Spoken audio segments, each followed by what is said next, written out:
Halo apa kabar semua, kembali dengan Putra Reza di Project Review. Dan sesuai judulnya, kali ini saya mau ngebahas tentang fitur-fitur keren yang ada di handphone Samsung, tapi kemungkinan besar kamu nggak pernah pakai karena nggak tahu. Buat kamu yang udah tahu, ya bagus banget. Tapi buat yang belum, semoga video ini berguna. By the way, sebelum mulai, disclaimer dulu. Kalau saya nggak menjamin semua fitur yang saya omongin ini bakal ada di handphone Samsung kamu.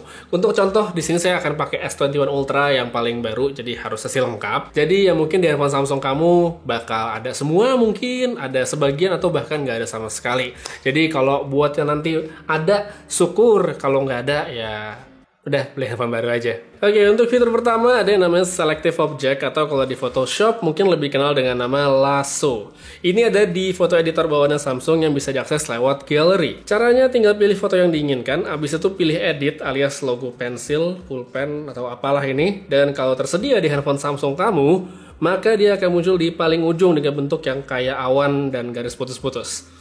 Di dalamnya akan ada 3 opsi, yaitu ada Snap to Shape alias yang auto, ada manual, dan deselect. Kalau mau yang presisi banget, manual ini sebenarnya paling oke, tapi baiknya pakai S Pen biar enak. Nah, kalau mau yang gampang, itu sebenarnya tinggal pakai yang auto aja, karena tinggal swipe di area yang kamu mau, nanti otomatis bakal jadi. Tapi nggak bakal selalu rapi dan sesuai ekspektasi ya, karena kadang bisa miss juga. Jadi misalnya ada yang mau ditambahin ya, misalnya ada yang kurang, itu bisa ditambahin pakai manual, atau kalau ada yang mau dikurangin karena bleber, itu bisa tinggal pakai yang deselect aja. Terus, kalau udah jadi nih, emang gambar kayak gini buat apaan sih kalau udah di crop? Nggak lain dan nggak bukan ya buat bikin stiker WhatsApp. Aplikasinya itu udah banyak banget ya, tapi kalau untuk contoh di sini saya pakai animated sticker. Tinggal bikin kategori, masukin gambar, tambahin teks kalau mau, masukin ke WhatsApp, beres langsung jadi. Gitu. Gimana? Mudah bukan ibu-ibu? Nah, untuk fitur yang kedua, ini ada yang namanya Bixby. Ya, kamu nggak salah dengar, Bixby. Agak aneh emang gimana gitu ya, karena selama ini kan Bixby itu dicela-cela mulu. Tapi ternyata ada fungsinya juga. Letaknya itu ada di bagian Bixby Routines ya, bisa dicari lewat kolom pencariannya di App Drawer atau via panel shortcut berikut ini.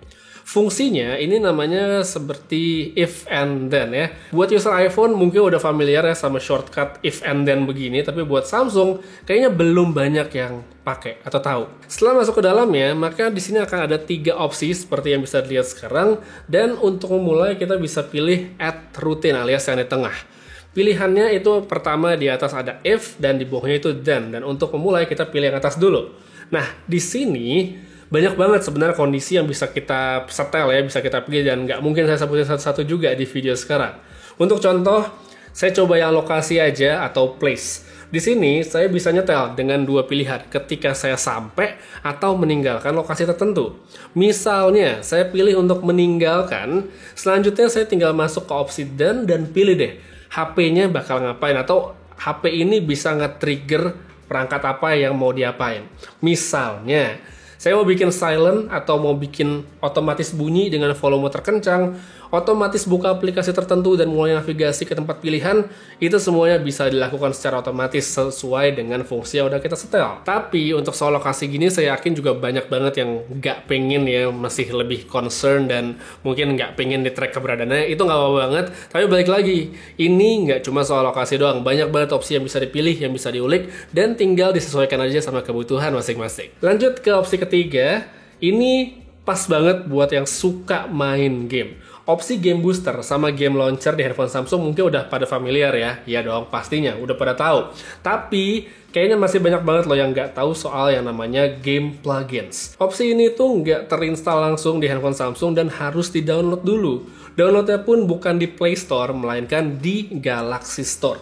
Aman banget, tenang aja, karena ini emang Samsung yang bikin. Pas dibuka, ini dia opsi lengkapnya, kayak gini ada 6 tab. Tapi balik lagi, kayak yang saya bilang di awal, hasilnya ini mungkin akan berbeda di tiap handphone Samsung. Mungkin bakal lengkap, mungkin cuma ada sebagian, atau nggak ada sama sekali. Kita mulai dulu yang paling atas, di sini ada yang namanya daily limit, atau sesuai namanya, untuk ngebatasin pemakaian supaya kamu nggak kelewatan atau kebanyakan main game. Habis itu, di dalamnya juga kita bisa melihat frekuensi main, jadi kita tahu rata-rata satu game itu biasanya kita main berapa lama. Ini oke banget lah untuk monitoring. Terus untuk yang kedua atau di bawahnya, itu ada yang namanya Game Booster Plus. Di sini, user bisa custom gamenya mau jalan seperti apa. Emang sih ya, kalau game-game sekarang pastinya di dalam juga udah ada setting sendiri ya lah kita bisa ngatur. Tapi pengaturan ini sebenarnya lebih disesuaikan sama kemampuan handphone masing-masing. Modenya banyak banget bisa dipilih, jadi bisa dicoba-coba.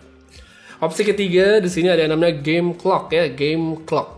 Yang ini buat gamer yang lagi farming atau lagi ada event dengan waktu tertentu, ini cocok banget. Jadi supaya kamu nggak kelewatan event tertentu, kita bisa ngeset gitu ya, hitungan mundur. Dan begitu sampai angka 0, maka bakal muncul notifikasi yang bisa langsung akses ke gamenya.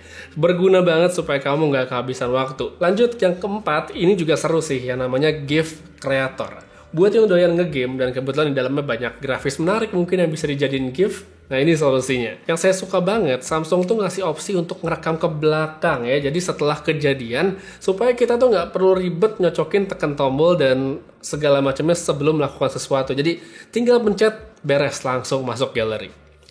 Opsi kelima, di sini ada yang namanya Perf Z, mungkin Performance Z ya singkatannya. Ini buat mereka yang butuh mantau statistik pas main game ya.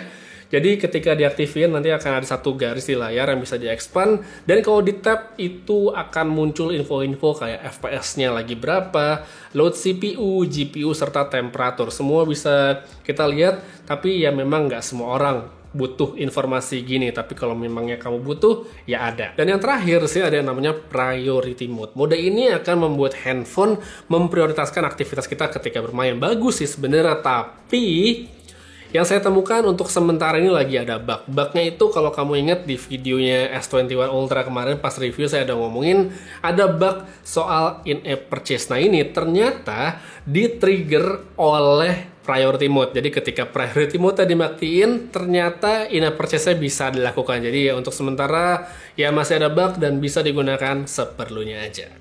Dan untuk yang terakhir, satu fitur lagi yang juga sebenarnya keren tapi banyak dilewatin adalah soal Samsung Keyboard ya. Samsung Keyboard ini sebenarnya punya banyak sekali fitur yang asik-asik dan oke banget, tapi sering banget dilupain karena user biasanya udah keburu ganti entah ke Google Keyboard atau pakai SwiftKey dan lainnya. Cara aksesnya gampang banget, pastiin Samsung Keyboard kamu aktif jadi yang default. Habis itu tinggal tap di bagian ketiga saat keyboard aktif dan nanti bakal muncul beberapa opsi kayak ini.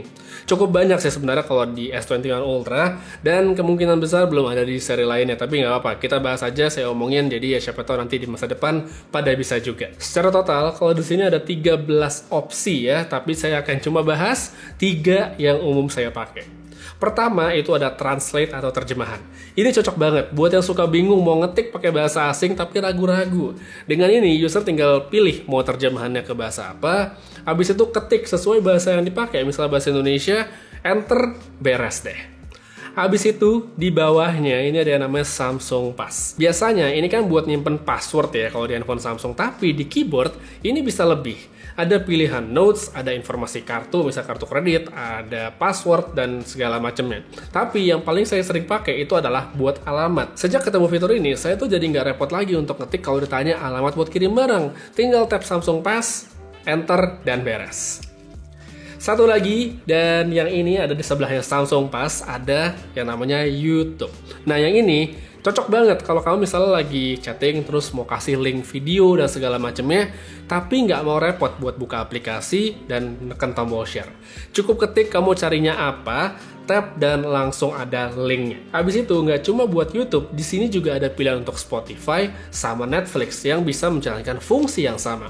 Tapi untuk Netflix ini dalam beberapa kesempatan masih suka ngebug dan kadang nggak kebuka sesuai yang dicari. Posternya itu gambarnya suka salah, tapi kalau diklik linknya bisa benar. Jadi ya gitu deh, masih ada sedikit bug meskipun nggak segitu ganggunya. Ya, jadi gimana untuk fitur-fiturnya? Berguna atau enggak, oke atau enggak, dan seberapa banyak yang udah kamu tahu sebelum menonton video ini. Jadi bisa langsung kamu tulis saja ya pada kolom komentar di bawah. Untuk sekarang kayak segitu aja dulu untuk share fitur-fitur Samsung. Terima kasih banyak menonton sampai habis. Sekali lagi, semoga video ini berguna. Putri Reza pamit, sampai ketemu lagi di video berikutnya. Jaga kesehatan selalu, dan seperti biasa, have a nice day.